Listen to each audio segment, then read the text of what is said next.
it's Jess. Welcome back to the Not Carrie Bradshaw YouTube channel. In this video, we getting a little messy, maybe a little judgy of y'all. We have to talk about Jada Pinkett Smith's red tabletop.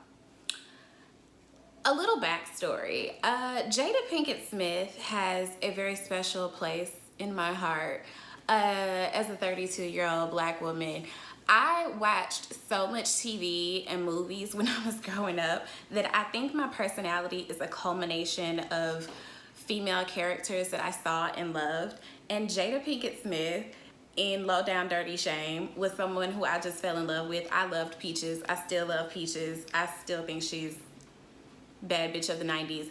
And also, I think for black people of my generation, maybe the one before, they both hold such a special place in our hearts because they've been a part of our lives for so long, from Different World to Fresh Prince of Bel-Air to Bad Boys and Jada Pinkett Smith in The Matrix. Like, they have been this really big A-list couple for so long. So I think that's why so many of us are so invested in the drama with August Alsina.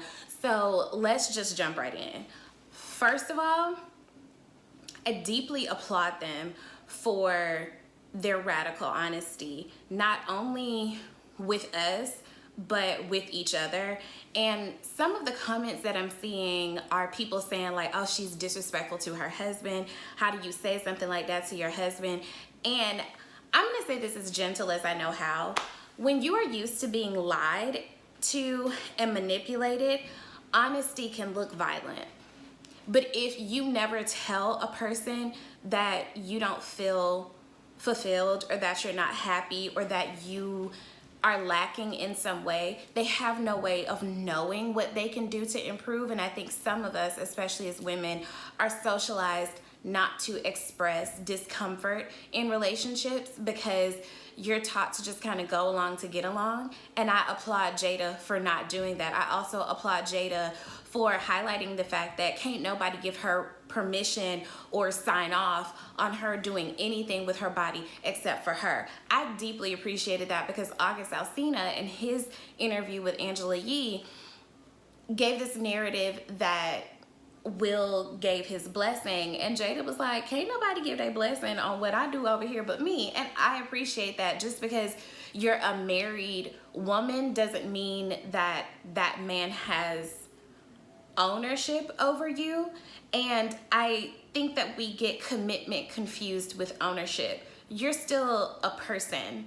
You just also have a life partner, and I think that their relationship is indicative of a life partnership. I think they like each other.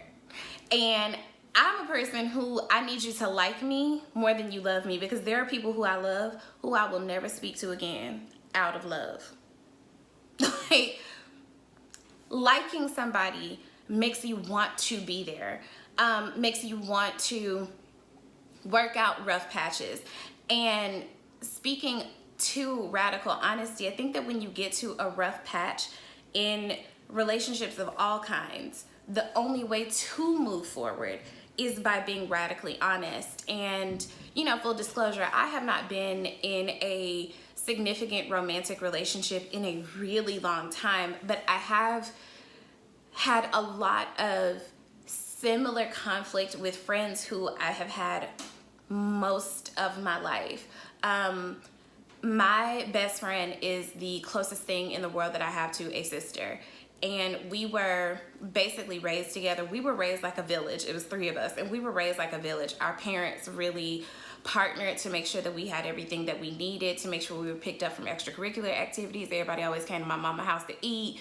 Shouts out to my mama for cooking all the time for everybody. But once we got maybe around college, I think was when our collective traumas started to manifest themselves in these like unhealthy relationship practices within our friendship. And there were times where, you know, not to get too deep in her business or my business, but there were times where it felt like I should probably never speak to you again because you don't seem to be able to recognize in me what I need from you, like as a friend.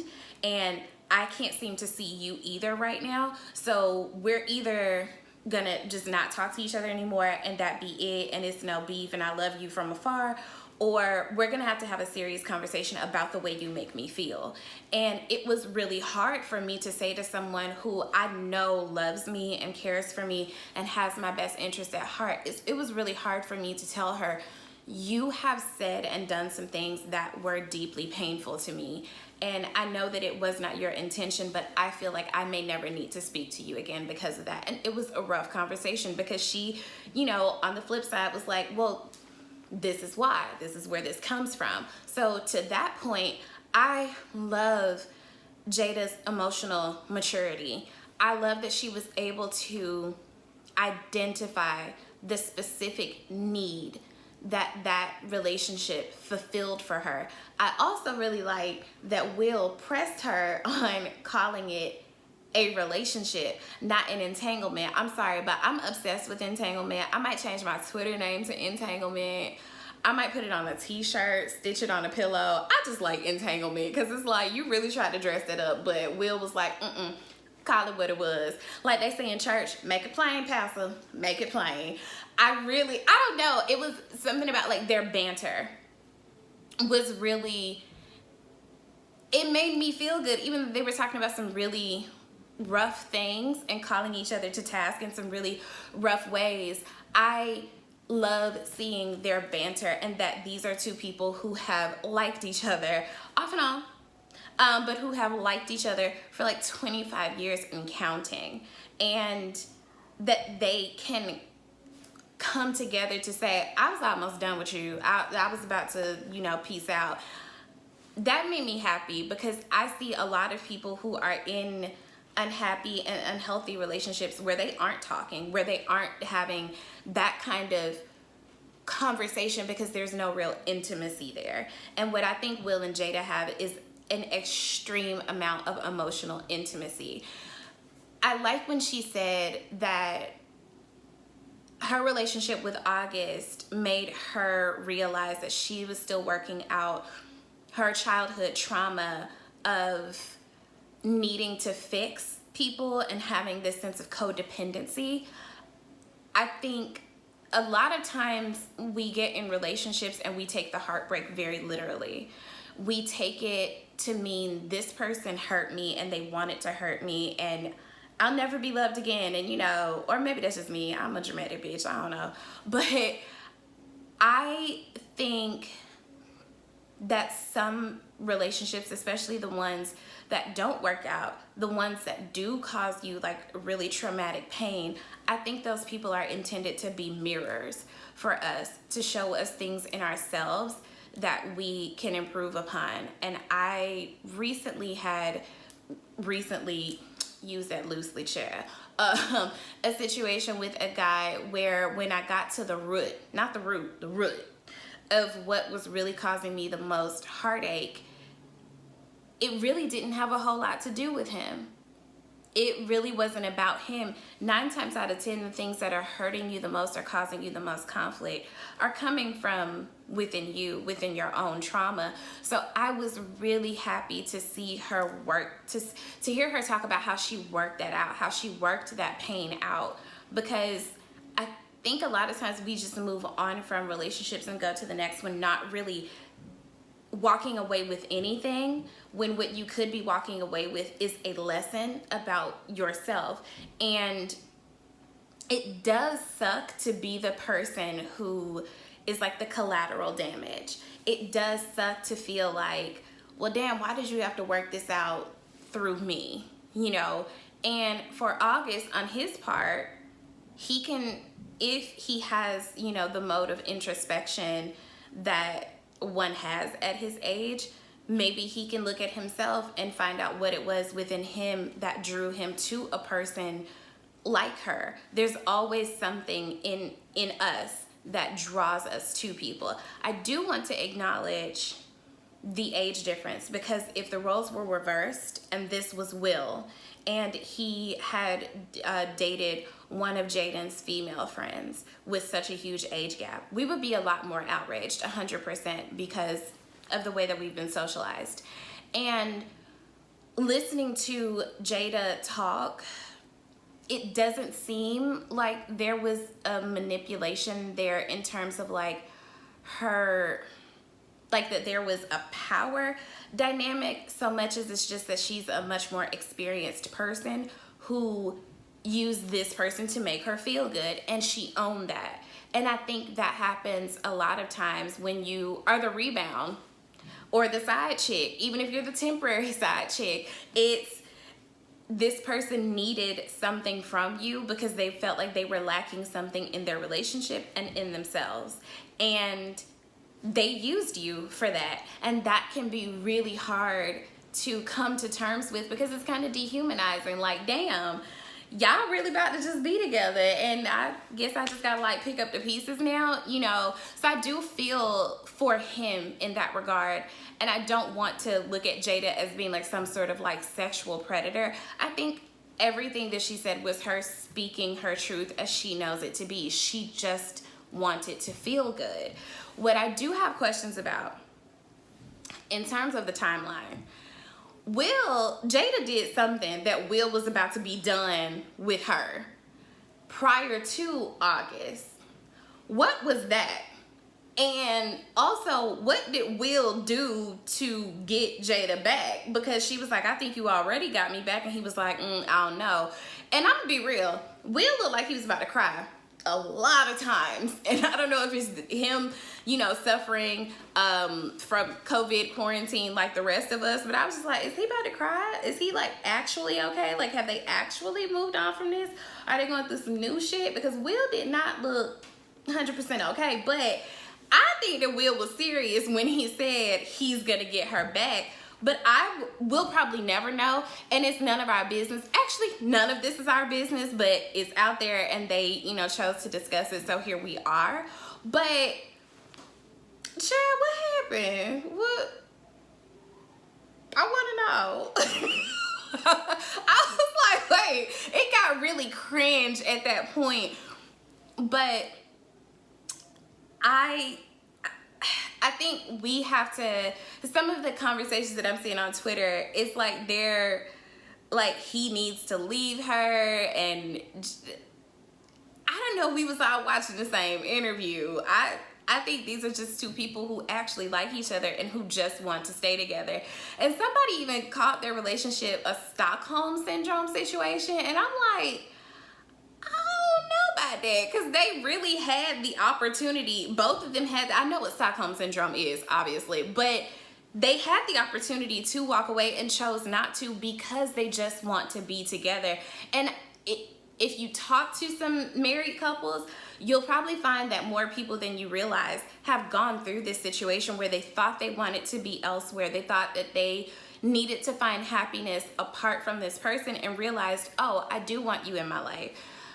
When we talk about marriage and marriage being a lifetime commitment, life is short when you get to the end of it, but life is really long when you're living it. Like, I think about college a lot because it was very traumatic for me. College feels like it was 4 lifetimes ago, and I'm only 32.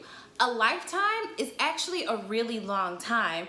So for one thing, I think that divorce needs to be more normalized, and I kind of don't want marriage to even be like a for life thing, because I don't want you to feel obligated to stay with me for the rest of your life because like we made these vows. Stay with me until you feel like we are no longer serving each other. Like, you come to me and you tell me I'm not happy, and we see if we can mitigate the circumstances, and if not, it's you, love you, peace to you.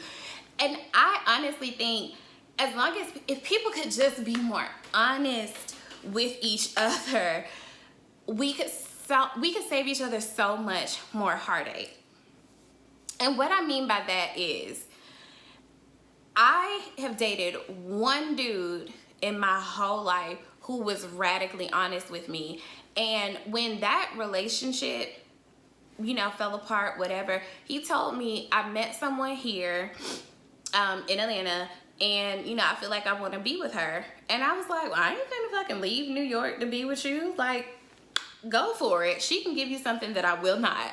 And I was, initially it did kind of hurt because this is a person who I felt like I could always kind of go back to. I had been dealing with him off and on since I was like 18, and yeah, he was a person who I felt like I could always go back to. And when I came to the realization that like, oh, this is actually really over for us, it did hurt, but it didn't hurt nearly as bad or nearly as long as relationships where I was lied to about what the person wanted and what their intentions were.